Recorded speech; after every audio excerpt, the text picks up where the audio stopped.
Hey, hey, hey, welcome back to Visions Now Supper Club. All views expressed for their educational and journalistic purposes, they are not the views of the management, advertisers, and staff of 92.1 FM. However, Visions does desire to bring a quality entertainment program which intellectually stimulates and culturally fulfills our community's needs to develop leadership and informed decision making for our collective future. Welcome to the village, often imitated, but never duplicated. I'm Dr. Jaylene Hood, your host and executive producer. Welcome.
Men need women and women need each other. And so women don't need men? Not as much as men need other men. Men need women. And men need other men. I don't know, that don't sound right. See, you thinking about sex. Yeah. But how do you control society with men? You need men to dominate other men to keep structure. For men need other men because a man has to break the son's attachment to his mother and help him become a structured man. Men need women and women need each other. And so women don't need men? Not as much as men need other men. Men need women. And men need other men. I don't know, that don't sound right.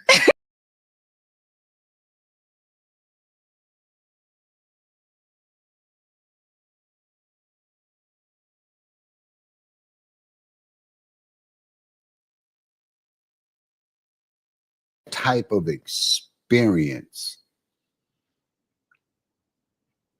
looking forward and looking back. Want to look forward for young people. Looking back from your life and up to now, what would you tell young people what they need to prepare themselves for to prevent these situations that we're sitting here dialoguing about now? You would have to really think powerful because all the tools that you can really tell them been taken away. Thank you. You know, like I say, hey, go to a trade school, go to the job center. A lot of different things, you know, they used to have off the school things, programs. Wiped out. You know what I mean? Trade school. So some of them things we would easily say, get a trade, get in. The things they didn't took out the hand. What I would tell them right now is, seek love, because that's the only thing that's going to help this generation. No, having that type of experience, looking forward and looking back, want to look forward for young people. Looking back from your life and up to now, what would you tell young people?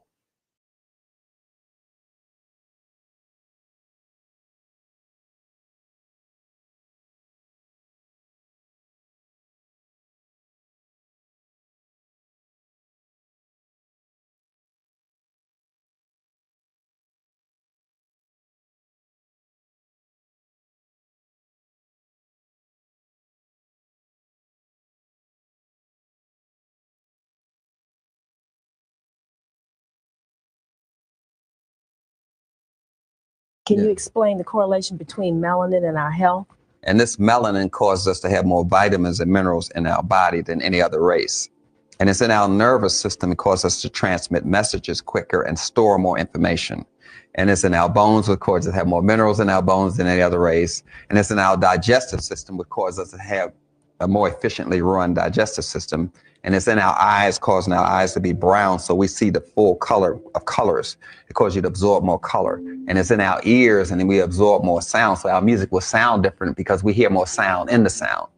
Then the melanin is in your taste buds, which causes you to taste food differently. You taste the full flavor of food. The more melanin you have, the more human you are.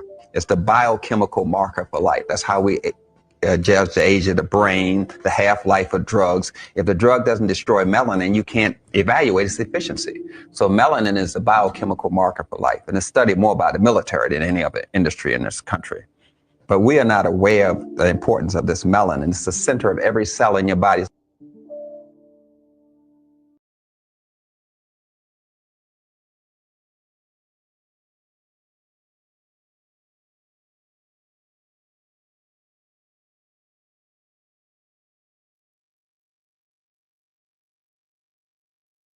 Had husbands 40 and 50 years, how to keep them. Because if I had that much sense, I'd have kept mine.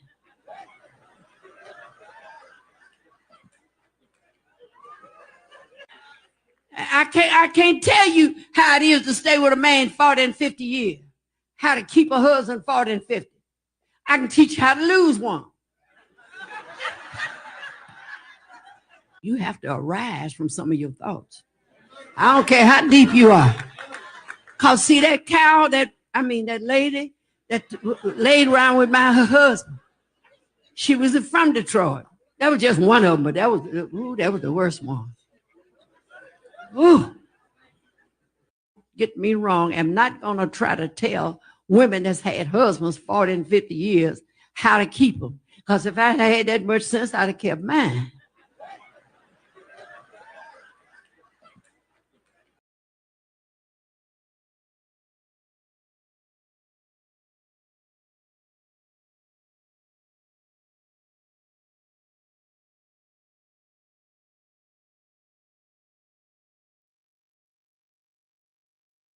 They don't get married. No, they don't like who? Oh, they don't like black women. Well, yeah. The national average for black men who are married, what are they married to? It's got to be black women. Black women at what percentage? Ooh. Over 85%. But it don't matter though, because once they make money, that's when they go get white women. White women, yeah. The national average for making over $200,000, black men, right? How many of those men are married to black women? I'll give him about a cool 95%. 95. I believe it. I do believe it. And then when you hear the horror stories, we got to talk about Scottie Pippen. Girl. Lex has a good point though, because they'll show the Scottie Pippen, right? And they'll say, look, this is how black men behave. Yeah. But that's not the fact. Destroying the black family has been on the forefront of the mind of the people who created this country. How do you destroy the black wealth in this country? Yeah. Destroy the black family. Make black women think that black men don't love them. Make black men think that black women don't respect them. That's all a fallacy. It's not true. The older I get, I'm 40 years old now, the more I realize that everything I've learned from mass media has been programmed by people who have an agenda. What's the narrative that we hear about black men? They don't get married. No, they don't like who?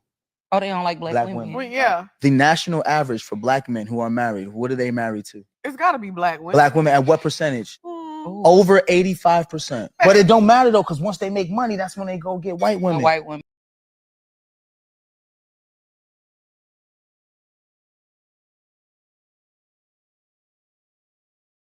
Hello, Chatters Valley. It's that time of the day you and I come together to make love, good old-fashioned community love. I'm Dr. J. Aleem Hood, your host and executive producer. This is Visions Now, your supper club. And Visions is a community affairs presentation for New Era Observer Coalition. And all views expressed for education and journalistic purposes, and they're not the views of anybody else.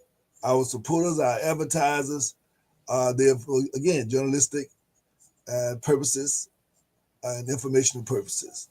And we want to make sure that in the music that you hear, well, some of it we own, but some of it we don't.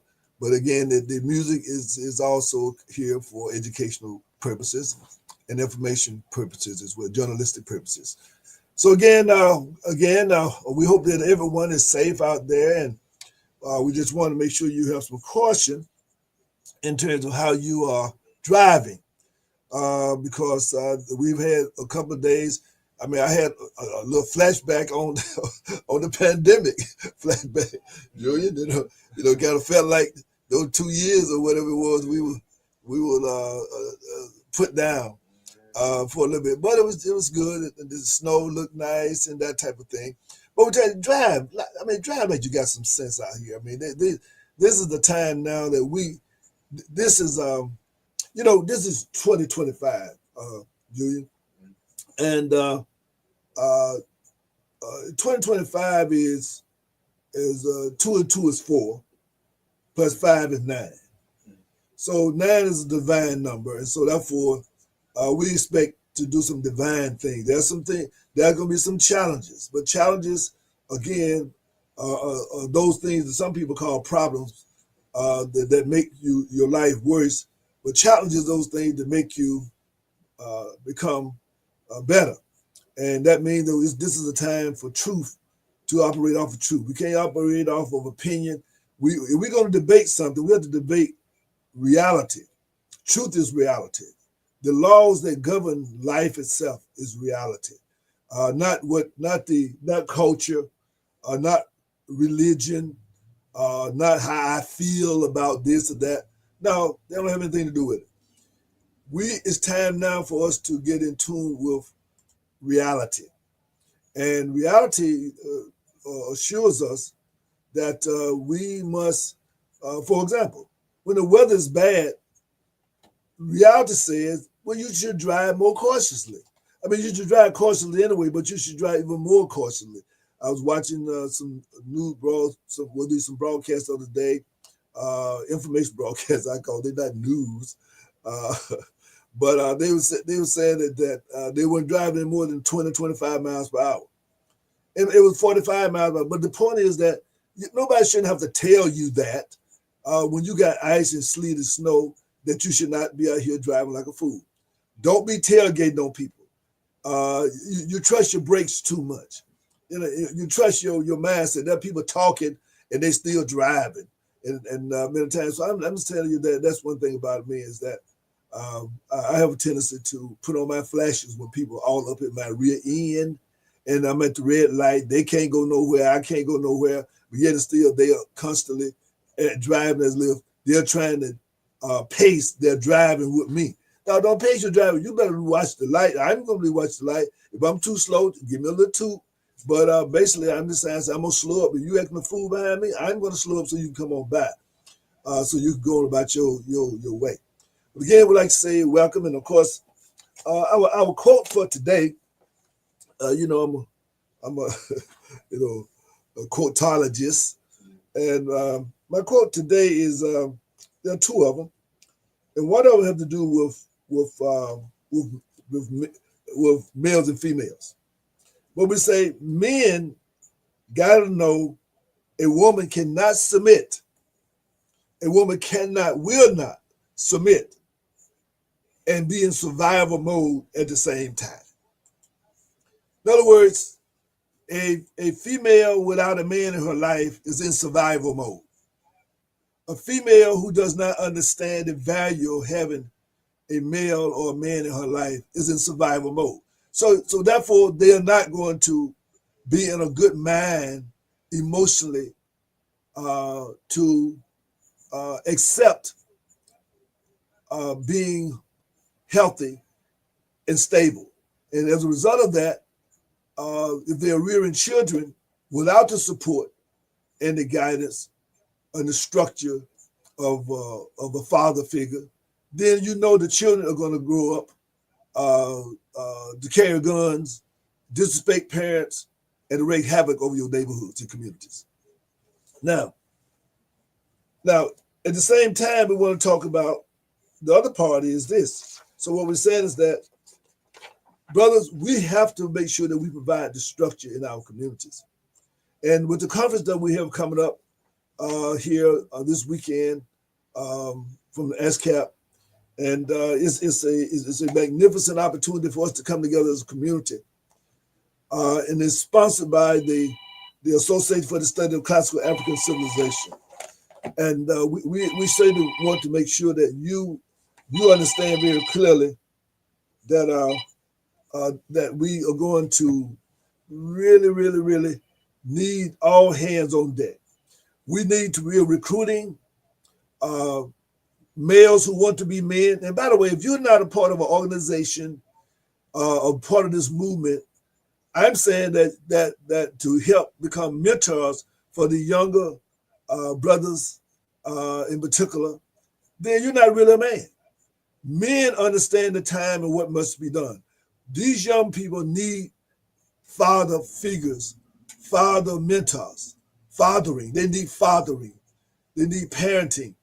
So therefore, in order for them to be stable, so they're going to be, if the mother is not feel safe, gentlemen, then the children are not going to feel safe. If the children don't feel safe, then they're going to be destructive, and therefore nobody's going to be safe. So therefore, that's what it's all about. And ladies, understand this: you cannot be in a stable, healthy mindset, because a man and a male cannot protect you and provide for you if he can't direct you. No, nobody can protect you if you don't follow the instructions. You know, it's like anything else. I mean, I can't teach you how to drive safely if you won't listen. So therefore, it is the job of men to raise boys and adult males into manhood. And then it is the responsibility of men to provide the structure and the safety and the security so that our females and women won't have to be in survival mode, would mean that they cannot focus in on their number one job, which is to be mother to the children and the mother to the household. So what we're saying very simple is this: teamwork make the dream work. Fathers, we must control our environment so that our mothers can feel safe, and our mothers then will be able to rear our children to do the same thing and to honor their fathers and mothers, that their days will be long. Okay, so with that, we want to just let you know a few updates. Of course, this weather's been impactful on us, and we'd like to welcome you to being with us. Our hotline number is 706-221-4830, 706-221-4830. If you want to call in and ask some questions. But we have a new schedule right now, and Brother Miller's in the waiting room. Why don't you bring him on, okay? And let's talk to him a little bit and give us an update. Assalamu alaikum, brother. How you doing? Walaikum assalam. I'm doing pretty well, brother. How about yourself? All praise due to the Most High, no doubt about it. Good to hear your voice. And always good to see you, Doc. I thought that was your face, but yeah, no, right now it's not on camera right now. You did that to put that AI thing on, but I just put a little picture in there. Just yeah, I get it, no doubt. So again, obviously we've been on a journey here for the last several months, trying to bring, I guess in some respects, these are historic events that we're bringing to Columbus. There's no other event that I know of in Columbus, Georgia, that will have a network of some of the greatest scholars on the life and times of Black people, not only in America, but in the world, than the conference that we call the Association for the Study of Classical African Civilization. And this is something that we are at a pivotal stage. And of course, the weather is doing this thing, but it's like anything else. You know, you can't take time off of trying to build your community. You can't take time off of trying to provide for your community. You can't take time off of nurturing our children. So therefore, even though the weather is what it is, we have to use whatever tools, whether AI or mechanical or whatever, automation or whatever. We'll use all our tools to do what we can to assure that we have a better tomorrow than today. And with that, of course, we know we've had to make a few changes, a few adjustments in our schedule. Initially, we were scheduled to have the conference starting on tomorrow, Friday, from 6 to 9. We were planning on having a reception there at Carver High School, and where we would meet each other, many people new, many people old, and to basically to welcome our guests from all over the country into Columbus, Georgia, the historic Columbus, Georgia. But of course, the weather had another plan, and so as a result of that, that kind of delayed many events. Matter of fact, and we're going to talk about some of the events that have been delayed for future days. For example, there was going to be a portrait placed in the rotunda, my understanding, of the Capitol by Representative Calvin Smyrie on behalf of him. But that's been delayed, and we'll get that date to you as well. And there was also going to be a march against violence and for the welfare and well-being of our community, led by Ms. Veronica Flakes Jefferson. And that was to start in East Winter and to go to the school board in particular on Saturday. But that's been delayed also. So we're going to get the exact date on that and what the plans are. And then also, we want to also be available to, we know that Carver High School is in the process of taking donations and raising funds for the young men and staff, I guess, that participated in the championship game. And my understanding that is about $25,000 there that we have to do, and so we're gonna be looking at that.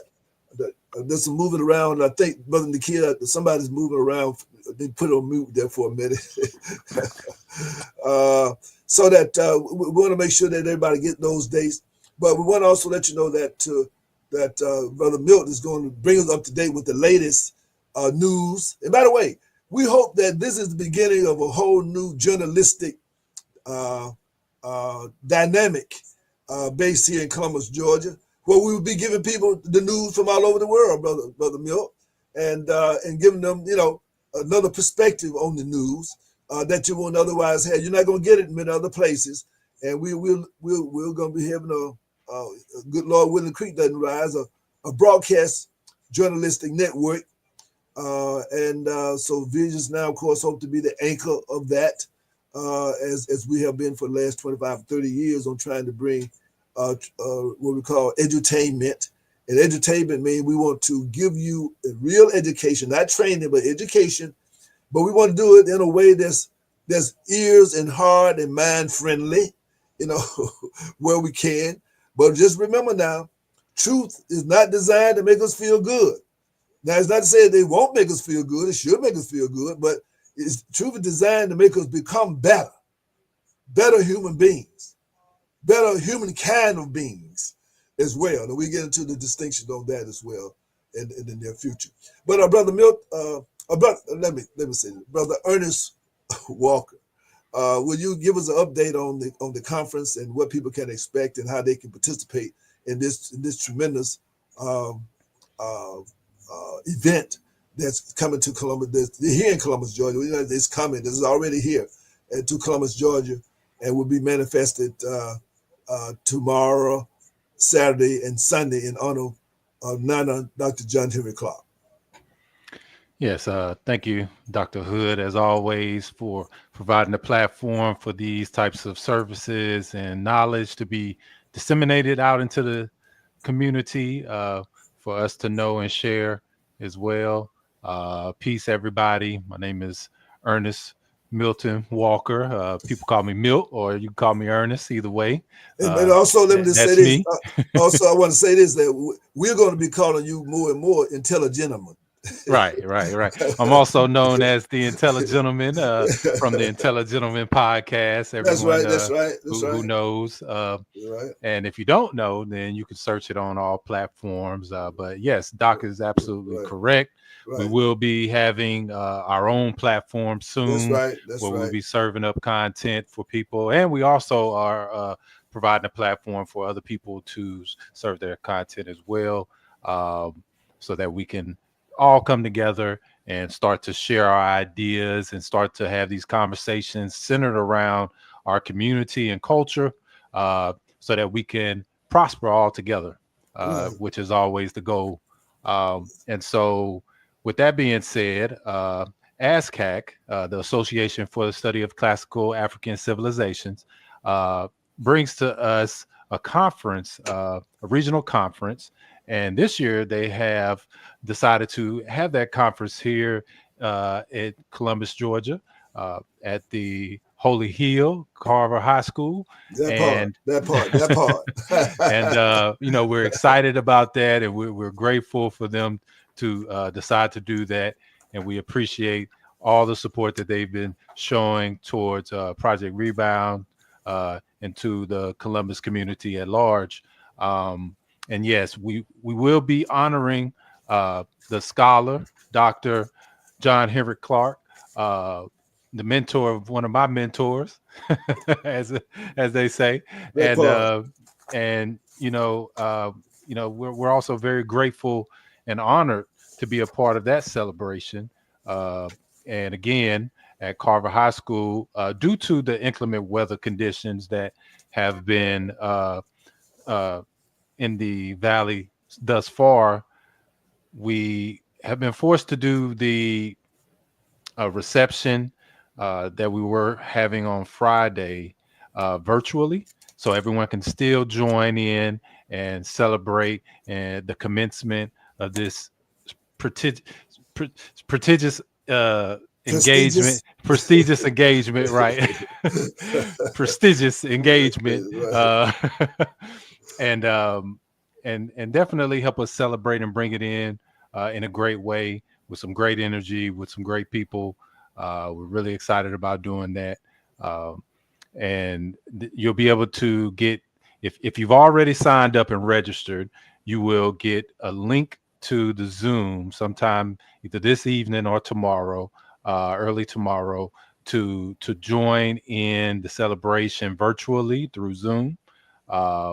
If you haven't registered, please make sure you go and do that as soon as possible. You can find that information on Dr. Hood's page, Vision's page. Also, it's been shared out towards the audience, or it will be shared out to the audience here through the live.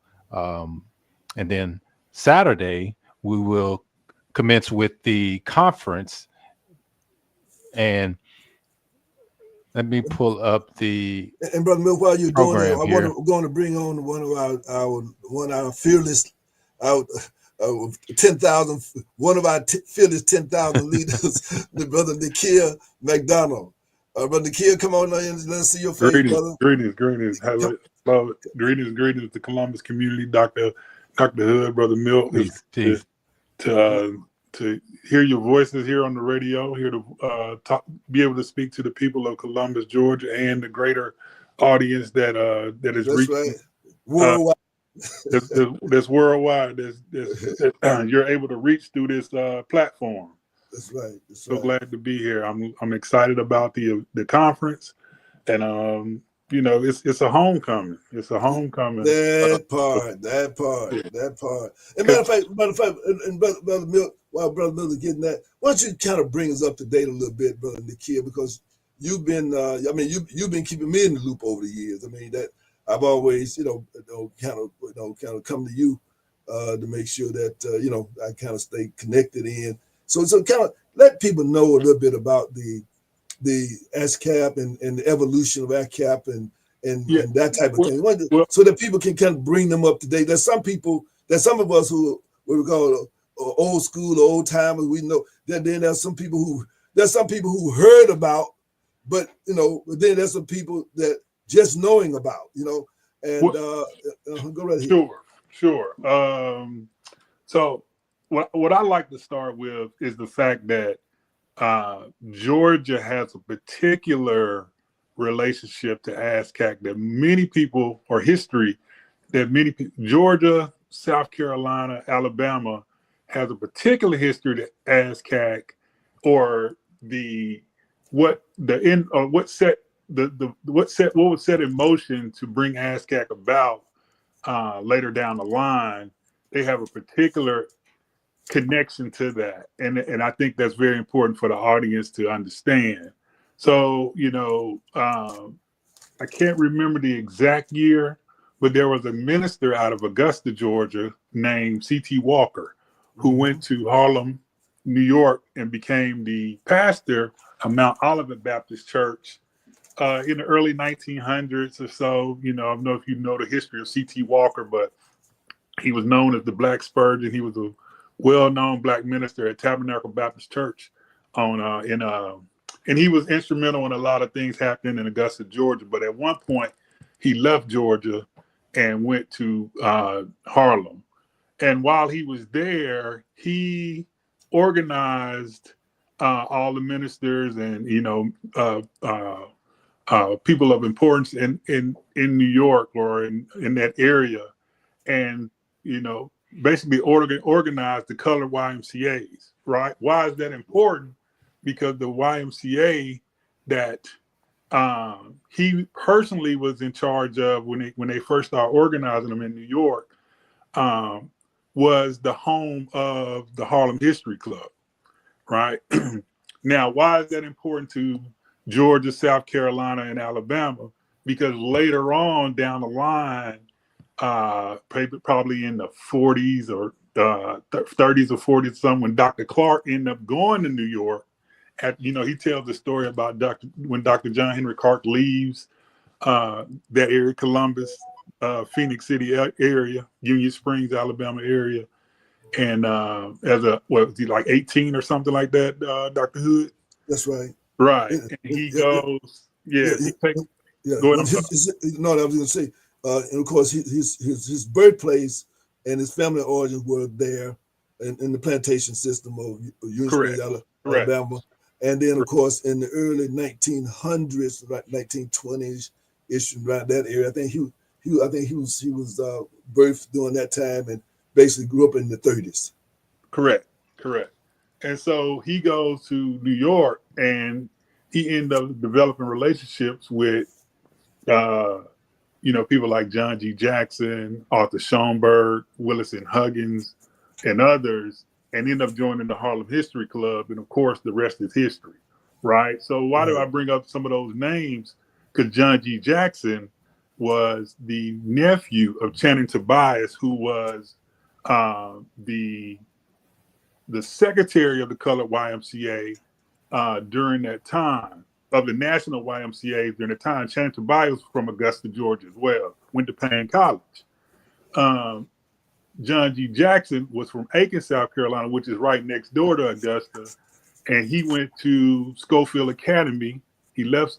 He ended up going to New York to Stuyvesant High School when his uncle was up there, Channing Tobias.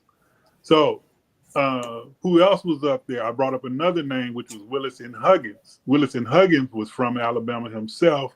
I think Demopolis or somewhere down there in Alabama, but he was from Alabama, and he was the one that organized the Harlem History Club before his demise, of course. And so you have all these connections to these areas, these key areas that people don't know that they're living in, like Columbus, Augusta, Aiken, South Carolina, Columbus, South Carolina, Atlanta, Georgia, which all, ASCAC later becomes this organization out of all that, right? And so it's good. And so we have a particular relationship being the southern region of ASCAC. ASCAC is made up of several regions. You have the eastern, you have the midwestern, you have the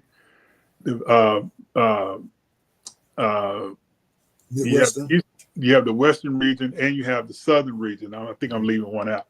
the Mideast region, you have the Eastern region, you have the Midwestern region, you have the Western region, you have the Southern region.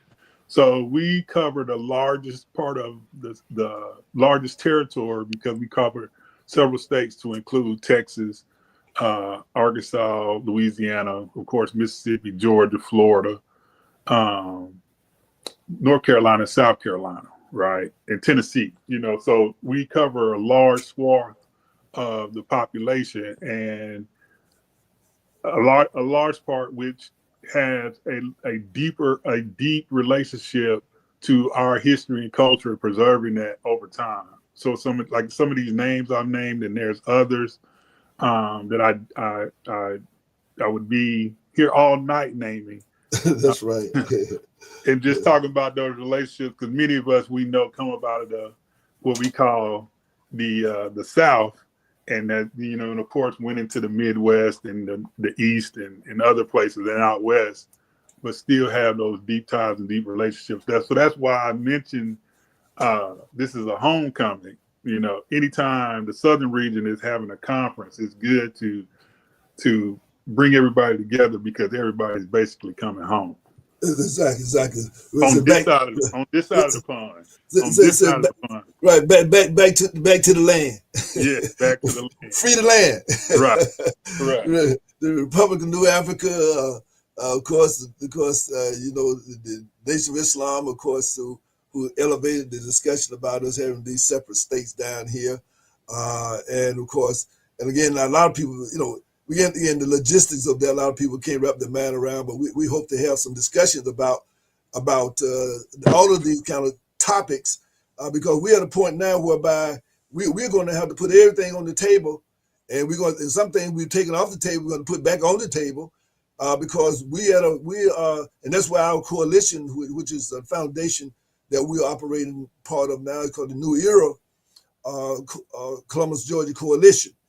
And that's going back again to, as you mentioned, that we have to have these organizations that make sure that we preserve the intellectual capital that has been accumulated over the years, and that we build on it and that we learn from it. And that's part of what the ASCAP is that this was a gift from Dr. John Henry Clark and Dr. Yusuf Benjo-Cannon and Dr. Asa Hilliard, and of course those other their contemporaries, were very, very formidable during that time. And of course, in the South, as you know, most of them were inspired by the life in the South, and as they moved, in many ways, I guess. As we're talking, and I've had the thought, but not quite like this, but I've been doing a lot of reading about classical African civilization lately, and we're going to tie into that again at the conference. But I'm just, many times, we have these debates about where Egypt, and then about the Mana Matapa down in South Africa, and that type of thing, and where they connected and all that. But my thing is just like what we're saying here now.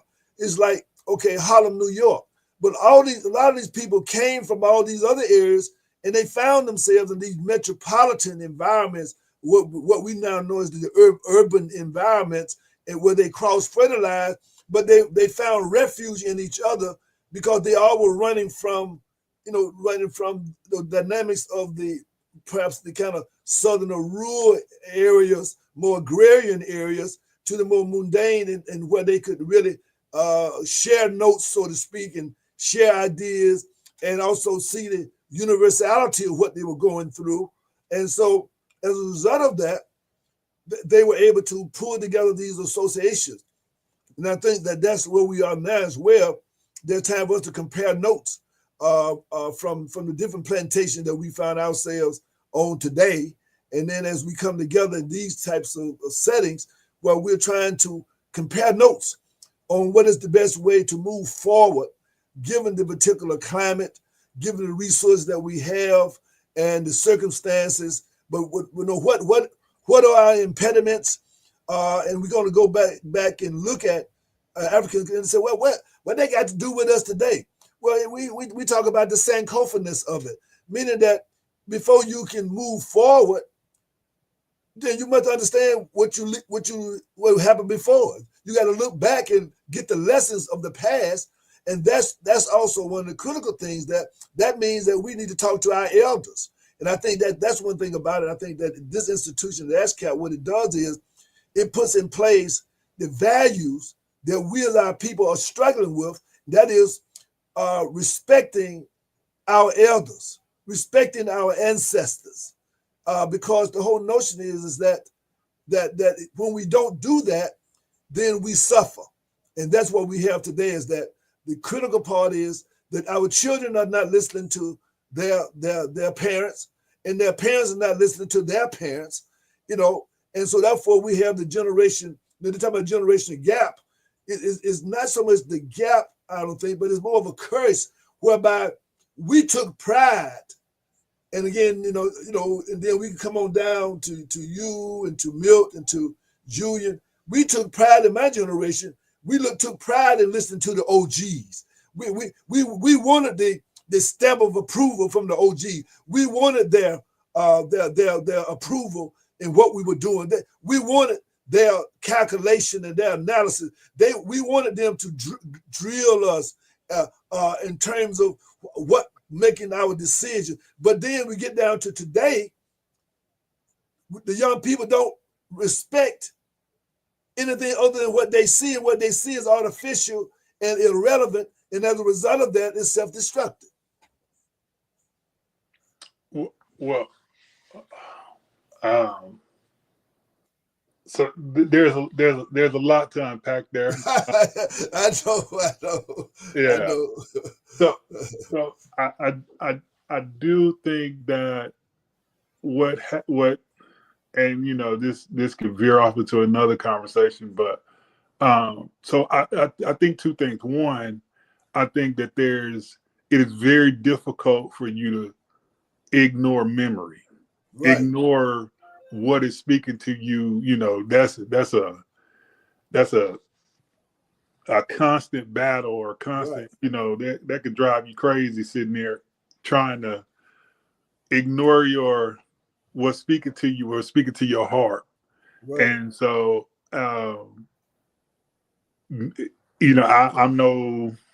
I studied sociology, not psychology. So right. I don't, I don't know if that's what the young, quote unquote, the YNs, the young generation, that's what they call themselves, the YNs, if that's what they're going through these days. I will say this, that I think oftentimes a lot of people, I think they tune out because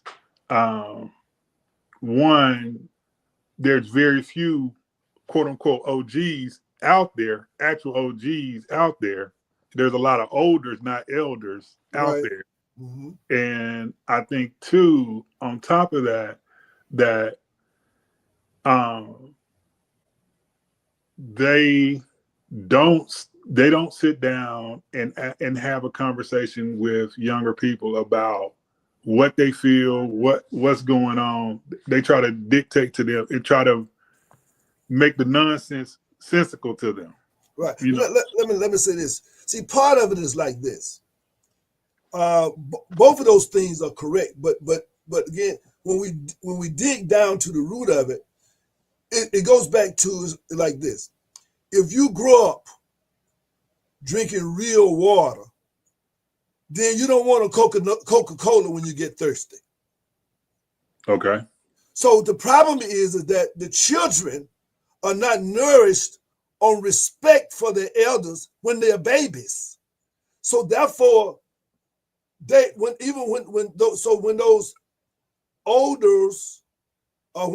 elders, they don't know the difference. In other words, no, we all look alike to them because they have not tasted real water. They only know Coca-Cola, and they only know Gatorade and Red Bull. They don't know artesian spring water. So therefore, as a result of that, so what I'm saying is that they are a reflection of the absence of something that we're going to get into in more detail. And so I won't take you down there right now. But that's what the problem is. My point is, that's why ASCAP is so critical, is that because it brings back the tradition of passing that memory down. And so that's the point that's really the point that I'm making. Right. And like I say that for example, Dr. Clark, my big brother, my OG, my intellectual OG, my intellectual godfather. Okay, he was a historian. Okay, now from my standpoint, I come in from a psycho-spiritual historian. So therefore, I wrap my arms around the historian piece. Then I put the history in the context of a psychosocial, spiritual, emotional dynamic. And so therefore, to me, that's my responsibility. Now, they've laid the historical framework, but now we have to build that next level so that we can get back to controlling the narrative that our babies get when they come into this universe. And as you being my OG, I'm gonna yield to you. You're absolutely right. Well, I am not a quote unquote OG yet. Some may say that I am. You know, I've heard. Well, see, that's one, and I'm glad you mentioned that, because it's kind of interesting. Because, you know, I was talking to a young guy once, and he was saying, I think he was about 35 years old, and he was talking about being wise, and I'm trying to figure out, so now how do I tell him this without him being offended? And what I told him, I said, well, it's like this: you are wise to some 20-year-olds and to teenagers and to some elementary, but you are growing into wisdom. You know, you can be wise, but that don't mean you got wisdom. You follow me? I mean, that's another level of and so now to them now, but now you have to always, it's just like this, you know, in scholarship, when you say something, when you write something, then you always have to give a reference.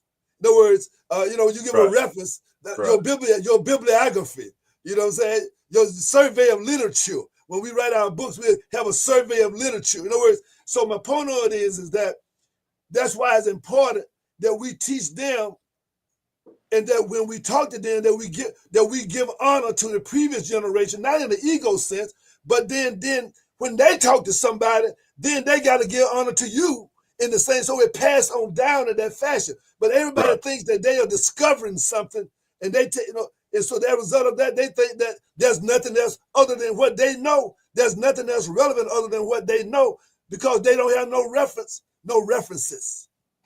Right. They don't have no memory. Right. Exactly. Right.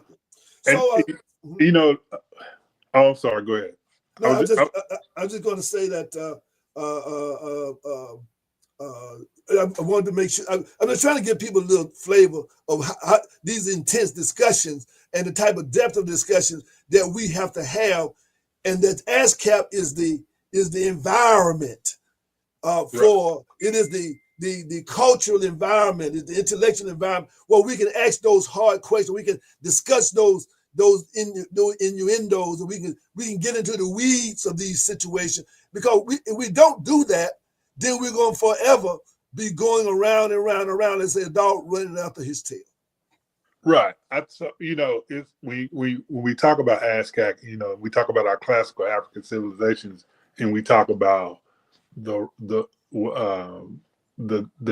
relationship between youth and you know, the respect factor as far as, you know, the older generation is concerned, or the elders, like that. I always think about you brought up the term Sankofa, which is the past, present, and future happen simultaneously, right? But I always think about Wahime Mesu, right, which is the Kemetic term for repetition of the birth, right? Which, you know, every time you're repeating you're repeating the birth. The repetition of the birth is so important because that invokes memory. Right. As far as, in the way I understand it, it invokes memory. And there was a particular story about, I think it was after they had driven out the Hyksos or Hyksos kings, The Hyksos, right, out of Kemet. Right. Well, then they did something very different, right? And than what they were previously doing, which is they started making offerings to Ma'at, right? Mm-hmm. And they said that we have encountered a rupture in our way of living, in our way of life. We've had this rupture, this interruption of things. And so how do we get back? How do we repeat the birth? How do we Wahim Mesu? How do we go back? How do we Sankofa, basically? And so they said, instead of just, let's go back, but let's start making offerings to Ma'at. And so I think at some point, yes, in our traditions and in our culture and in our way of meaning making, that we have to go back, but also we may have to sort of reinvent ourselves in a sense in order to overcome something that we may have not, we're like, oh, well, this is something that we experience, but we don't want to experience this again. So in order not to experience this again, in our deep thought, let's begin to do this. And we can see so many different examples of that throughout, our lived experience here on this earth. We can see it in our music, of course, with our great African classical music called, jazz. And I don't want to, I'm using that term just to bring it in context. Sure. Right. We know that, especially you can go and watch the interview with Max Roach, and he'll talk about how it's a democratic process, right? Right. Somebody brings into an idea, and everybody's adding to that idea until it becomes this thing. Right. And so and let me just say this: that and what it is, they are building and constructing from that initial journey. Right. Exactly. So and that's where the harmony comes in, is that it becomes kuumba, become creative expressions from the same root. Correct. And so, one of the primary goals, with ASCAC, we are built around study groups. And that's why I referenced the Harlem History Club, because that was like one of the, first examples of a study group. But ASCAC is built on, ASCAC's foundation is built on study groups. We have study groups throughout, Southern region. We have study groups in all our regions. And it is to, study text and, our long lived experience. And what do we say about the reward of study?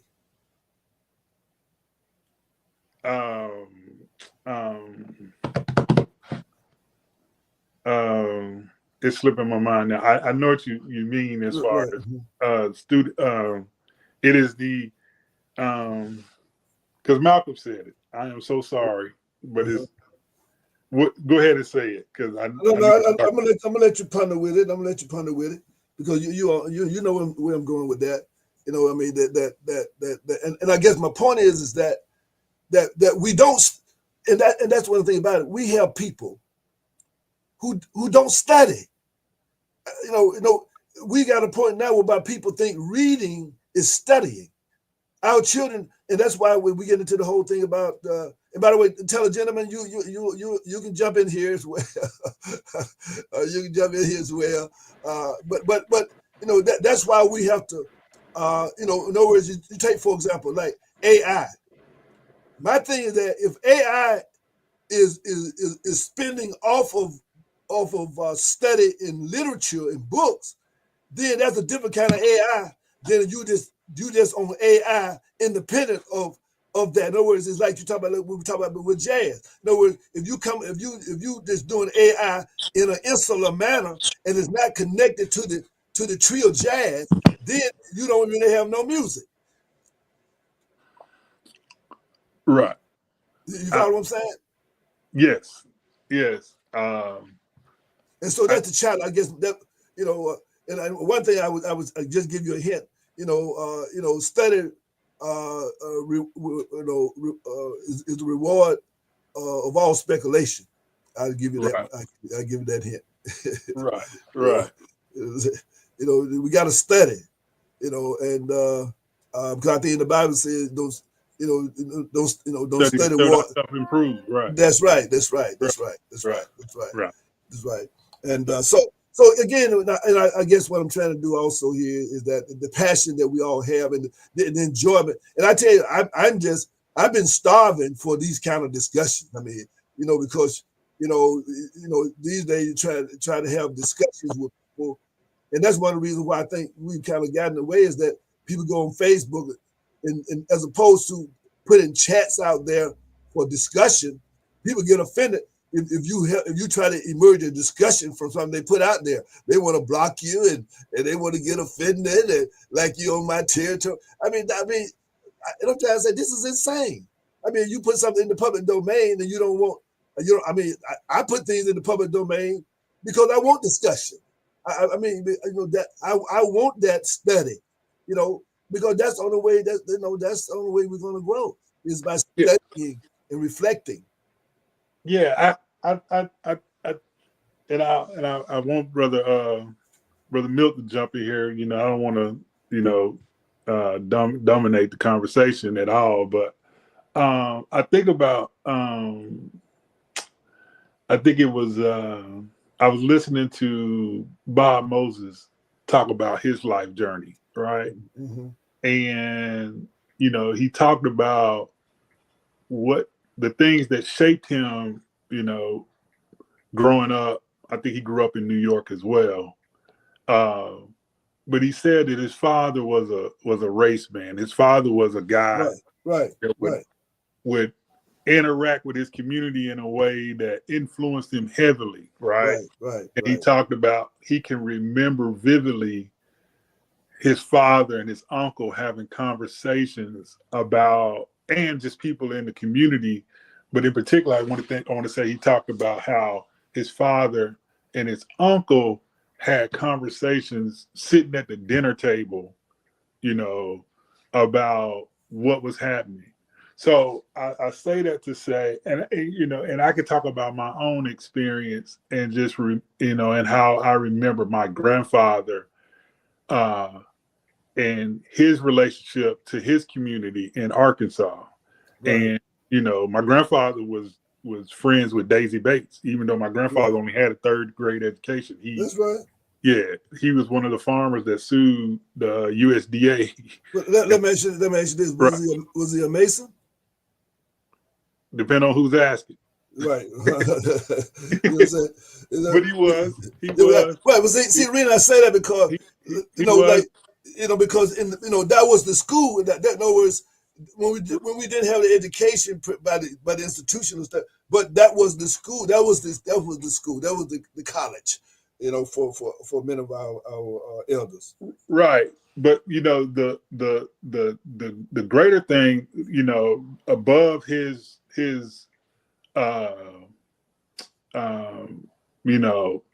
social affiliations, whether it was through the Prince Hall Masons or the NAACP or the black farmers or whatever, right. It was his wanting to be in community. And me and friends of mine here talk about that so much. And this is why study groups are so important.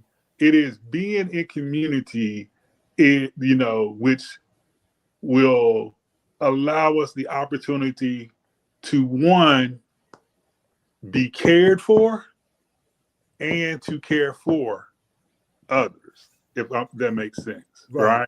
Right. And that's what and that's what it, to me, it boils down to, Right. is all this stuff we're talking about respect and and people don't want to study and all this. It's about how are you showing up in your community, and because of because of social media, it allows you to be. It provides the false sense of security that you're in a community, but you're not in community. Right. Right. Exactly. Right. And so the most revolutionary thing I think a person can do is say hello to their neighbors. Come on now. Right. Like if you don't know who living next door to you or care for them and all that, but then you want to, so I think that is the importance of all of this is to be whole again. We need to know how to be in community. Right. I want Milt to jump back in here and give us a run through the program a little bit for us, and Right. then you can make some comments there. But I just wanted to say this as a part of that, and the notion is that is the notion that we must in other words, history rewards all studies, and so the whole notion is that from history, we whether it's sociology, whether it's economics, whether it's mathematics, whether it's agriculture, whether it's psychology, whether it's, in other words, all these others, but in the history is the context, and so therefore I'm just praising ASCAP because we need to have these associations to study history from all of the diverse disciplines and going to, like with jazz now, history is like that first note in jazz, you know what I'm saying? It's that first note, and then all the other instruments come in to create that harmony, right? So that's the way I view history is being this divine music. It's the jazz of intellect.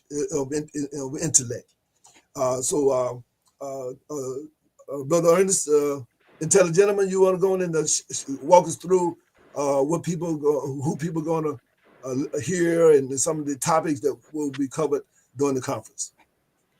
Yes, sir. So the full program is on Saturday, January 25th, this coming Saturday. It will be at at Carver High School in Columbus, Georgia. There will be a pre-program where there will be a video shown of Dr. Clark's, one of Dr. Clark's speeches for the gathering attendees. Then there's a morning session with the opening ceremonies, welcome addresses, keynote presentations. We will have some student panels as well. Some students will be doing some presentations. We'll have some other academic presentations. Then we'll pause for a brief lunch break from 12:15 to 1. And then in the afternoon sessions, we'll do some family reflections, academic presentations, and closing ceremony. And just to add into the conversation from earlier, I totally agree with both of you brothers about history, community, and how that plays a major part in the way that we interact with each other throughout the world in a lot of different capacities, whether it's, in technology or whether it's, in social settings, or whether it's, on the job, wherever we are, that is our point of reference, right? Is our history. And if we don't know that history, then it's hard for us to really have a foundation that guides us into what we could be in the future. And so I'll leave it at that, because a lot was said, and that's a lot to digest for everyone. But exactly. So I'll leave it at that. But so yeah, but thank you. Right, and Brother Nakia, one of the things that I want you to talk more about the conference also, and just kind of give us a little framework for the atmosphere and what we want to accomplish. But also, we want to talk a little bit for a moment, as we usually do, is that we'll talk a little bit about Brother Nakia McDonald. We'll talk a little bit about your journey, brother. In terms of how you obviously in your evolution, the traps that we talked about before, that you were able to avoid them. I think you alluded to it, when you talk about your roots in Arkansas and your granddad and that type of thing. But talk us a little bit through how Brother Nakia came to be Brother Nakia. Oh, okay. I don't think I've ever been asked that question that way before, but let me take a stab at it. Now, I am from a community that was primarily organized by my great grandfather, D.W. Rochelle. Some call it the Bottoms, some call it Rochelleville, but it was a community off in the Bartholomew Township of Arkansas, near the Bayou Bartholomew in Lincoln County, Arkansas. Let me ask you this question while you're going at it. Have you ever heard of? Are you familiar with the Mosaic Templars? Yes, I am. I've been there. I've been to the temple. I just want to let you know. Yes, I'm very familiar with that up in Little Rock. And speaking of jazz, if you know about 9th Street, I think it's 9th Street in Little Rock. Been there. Then you know the relationship that Arkansas has to jazz and with Pharaoh Sanders, but before Pharaoh Sanders. But anyway, the Mosaic Temple in Little Rock is a very iconic place in our. That's the world headquarters right there in Little Rock. Right. And then if you know about the Elaine massacre and that part right there, yes, Scipio Africanus Jones, the lawyer who fought that case, he was a member of the Mosaic Templars. That's right. Yeah. So yeah. But a little bit of history about the place that I'm from. It wasn't a actual county or place or prior to the Civil War. It is called Lincoln County, which is, of course, Abraham Lincoln, named after Abraham Lincoln. Okay. And if you know about Bishop Henry McNeil Turner, at one point he was, urging Black people to move to Arkansas. Of course, they did have slavery there, but he was urging people to move to Arkansas because the assumption was that it wouldn't be as bad as Mississippi. Right, that part.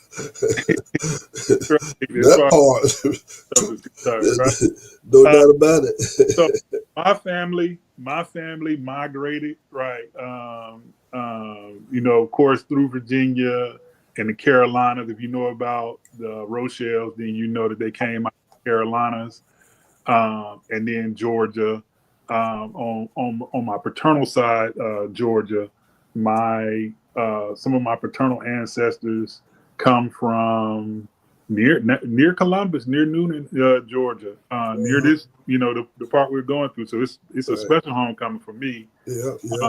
The Barber side of my family come from that area. They were enslaved in that area, and then they migrated to Lincoln County later on. But I grew up in a very special place because I grew up in a place where it was primarily ran by my grandfather and his brothers. He had 7 brothers and 1 sister. My grandfather was the oldest boy. So after my great grandfather passed, my grandfather was like the community man. He was like the head of, he did a lot with the church. He did a lot of stuff in the community. He was the mover and shaker. Like if people needed a loan, they would come to him. They needed a car, they would come to him. He wasn't a numbers man, was he? No, he had a store. My grandfather owned a store. He farmed, but he also had a store with a gas pump, which was rare for a black man to have in that area or at that time. I didn't know anything about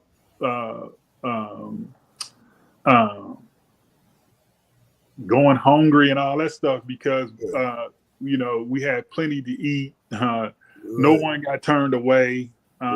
So I was quote unquote spoiled in a sense because I learned early on what it means to be in community, right? Through my family that showed me, oh, this is what being in community is, right?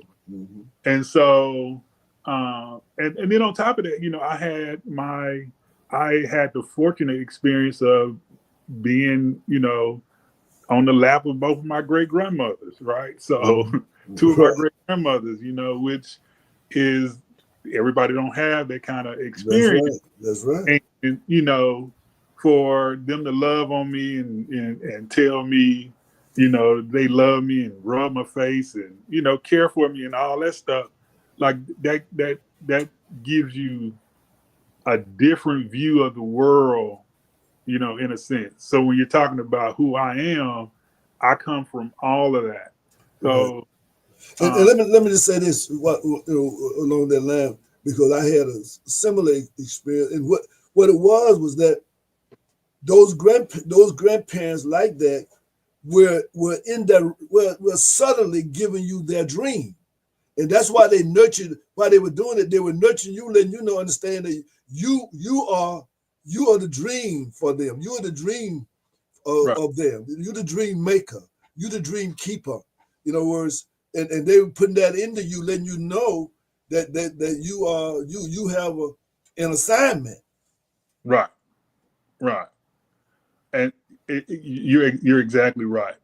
And so I got a lot of the stories because I wanted to know them. I was told a story about my great grandfather, Peter Rochelle, who, at one point had a relationship with our family back in Africa, was writing letters back to our family in Africa. My mother has, you see it through these little examples of how, being, your family is in community with one another, just how they're living and that memory, how it comes up. So like my mother's name, she has a Yoruba name, even though, most people would hear it and be like, oh, that's an old country girl name. That's right. It was a country girl name. Right. I can remember my grandmother, with the quote unquote home. Both of my grandmothers were both of the home remedies, right? Which was this, this science that, that a lot of people will pay a top dollar for, or people are trying to steal now through biopiracy. Exactly. Right? I can remember the Black church, that's part of me as far as being in the BTU choir or BTU and the Sunbeam choir and going to these places and doing these speeches and just all these things that kind of set you up for how you would see the world and how you would move in the world. Like I never thought at the time in doing those things and seeing those things and experiencing those things that was how important it was until later on, until my adulthood, right? But went off, graduated, went off to a Black college with the Grambling State, Left there, went into the military for a little while, finished at a black college, Payne College. Those experiences, you know, and what was so important about those, you know, everywhere I went, I saw my family no matter where I went. I've always, Right. you know, I've always had these relationships with older people that reminded me of, you know, my great grandmother, my grandmother, my grandpa, my uncles, you know, it was just Black folks. I've pretty much always lived. I think I've always lived in a Black community, right? No matter where I've lived in this world, I was always around Black folks, and I just, from my family showing me how to be in community, I just always knew how to be in community. Right. You know, just add a little thing to that, going back to something you said earlier. I learned very early on, based upon that you know, probably a generation ahead of you, but the same experience. I am a race man. Right. Just put it very bluntly.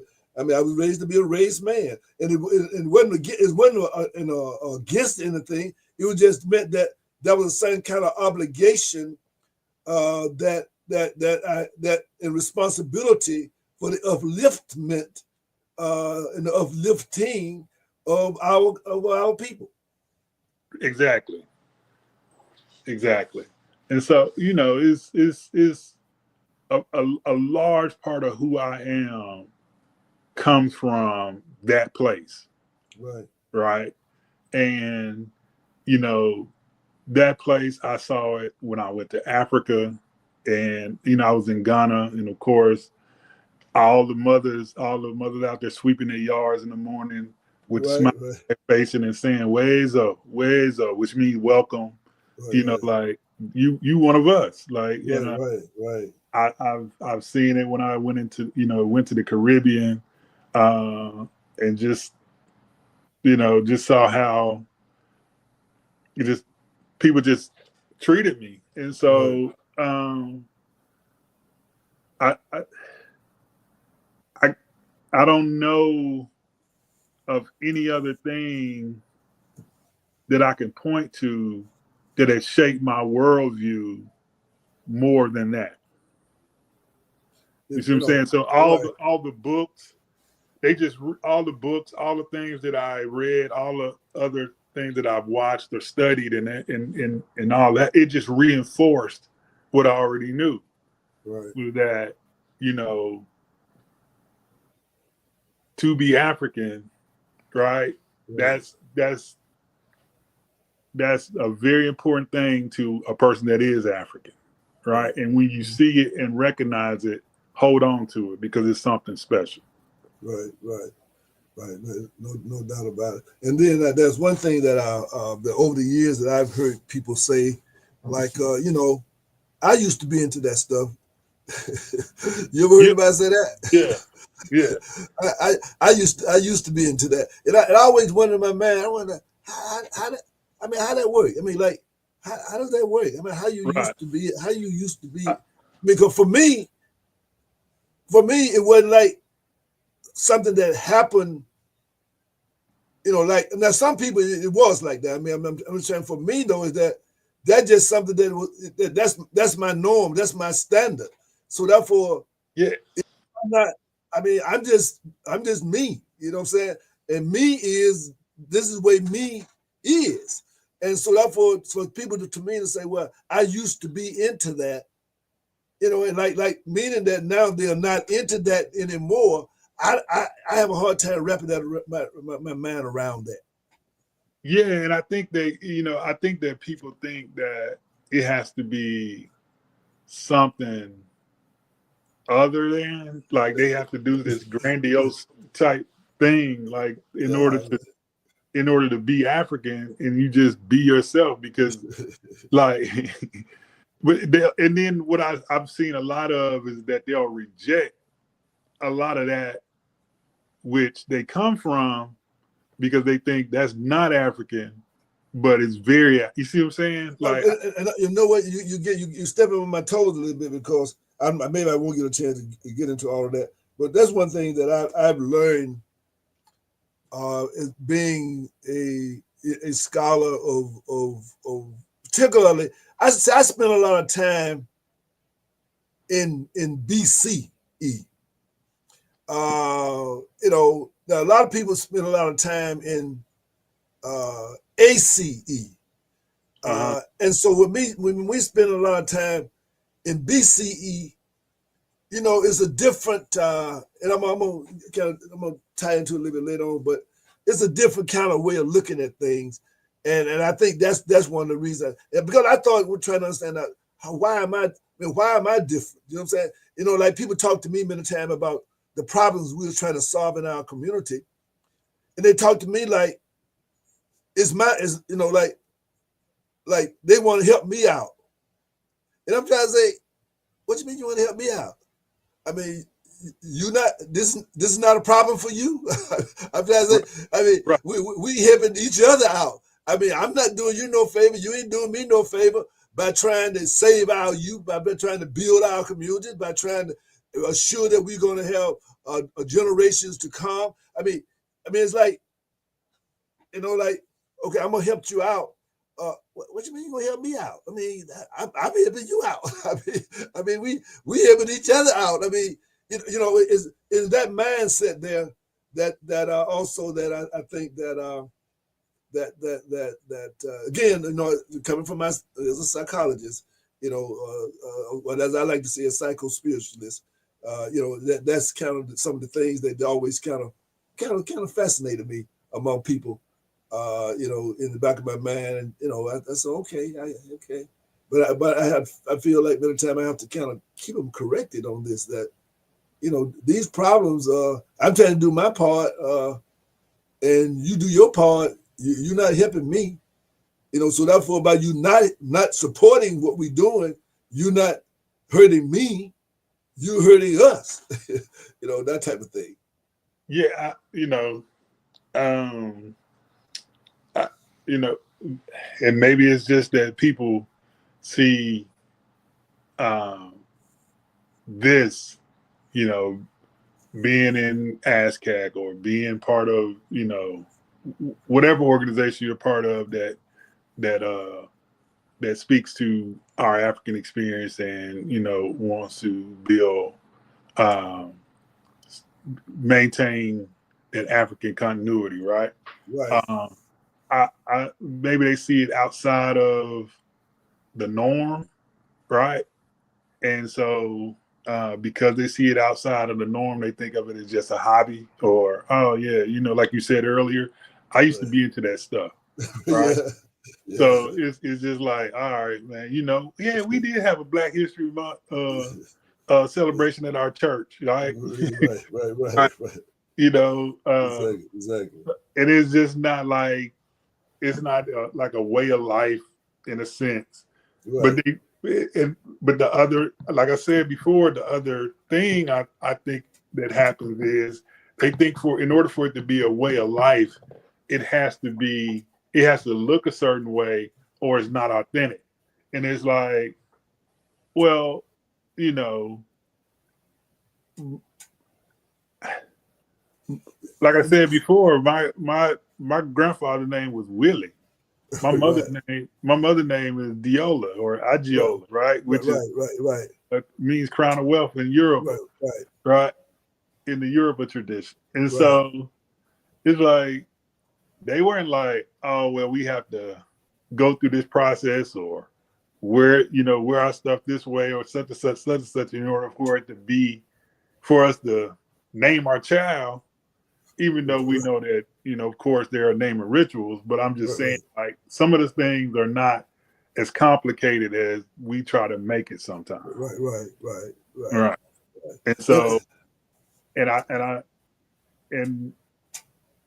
oh, go ahead. I thought I'm just going to say, you know, time is kind of getting away from us a little bit, but I want to come back for a moment for you to share with us, you know, why is it important that we have the conferences like this in study groups, and also why should people come out and participate? And to find out more about, and not only just find out, but to make this a part of their regular engagement, because for their family well-being as well as, and certainly for our community well-being.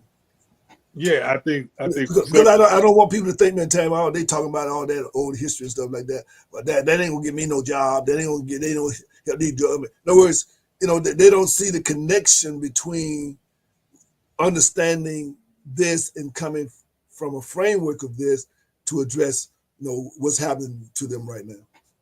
Yeah, I have to use Dr. Clark himself. Two things he said. One of the things he said in the Great and Mighty Walk, which was what has happened 500 years from now, 50 years from now, or 5 minutes from now will affect what's going to happen 5 minutes. What happened 5 minutes ago is going to affect what happens 5 minutes from now, 500 years from now, 50 years from now. And I'm paraphrasing, but he was saying that all history is a current event. So if you think that that's old stuff, right, and that don't affect what's happening right now, well then that's why these conferences are important, because it is to give you the tools so you can take those and know how to navigate this world that you're currently in, right? And also set it up for the future so that others can use those same tools to navigate the world that they'll be in the future, right? Right. And that's why it's important.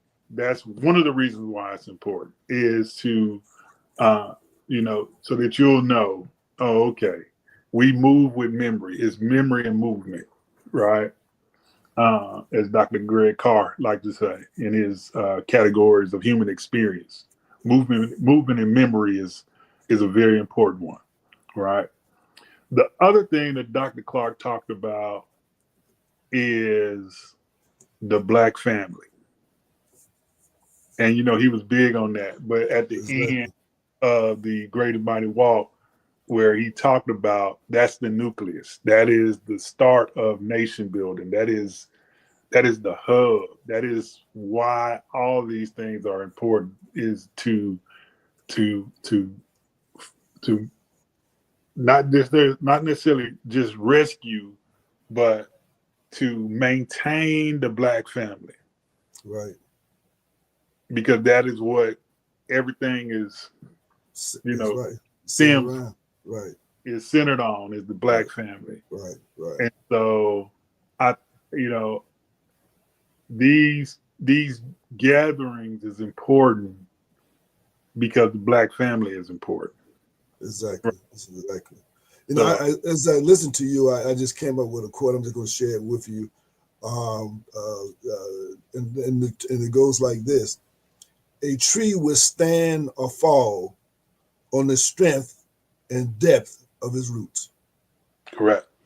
That is correct. So,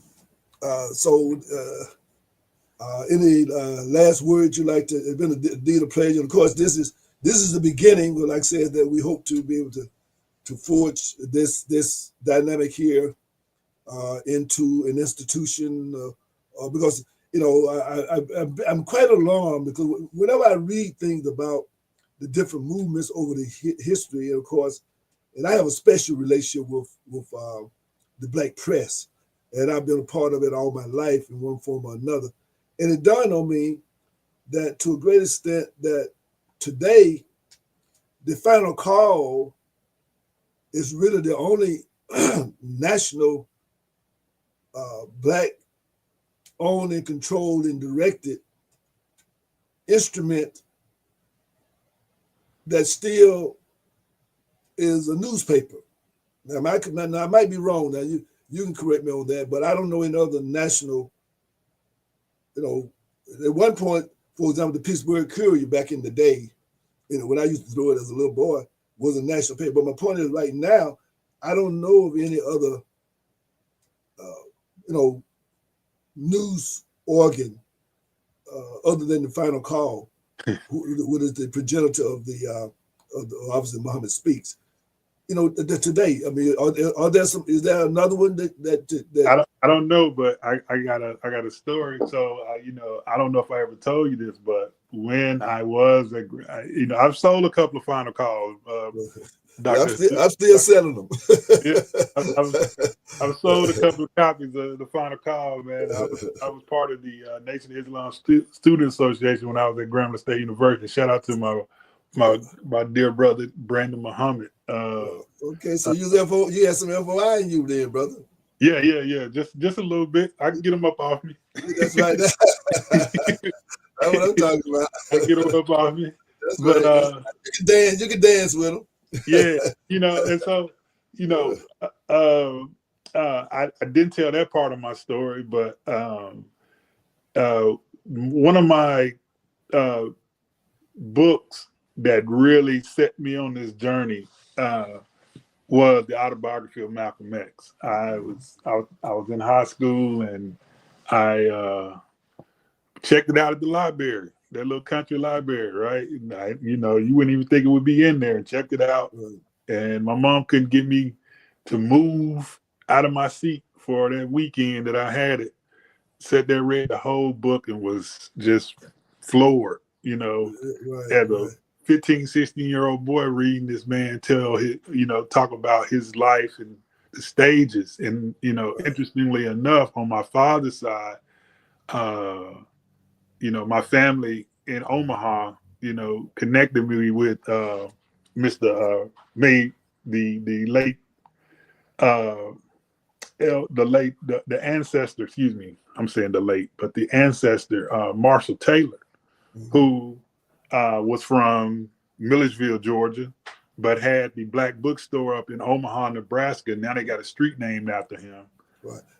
Malcolm X had some connection. Yeah, so to Omaha too, didn't he? Correct. So Malcolm, the Honorable Malcolm, the ancestor Malcolm X,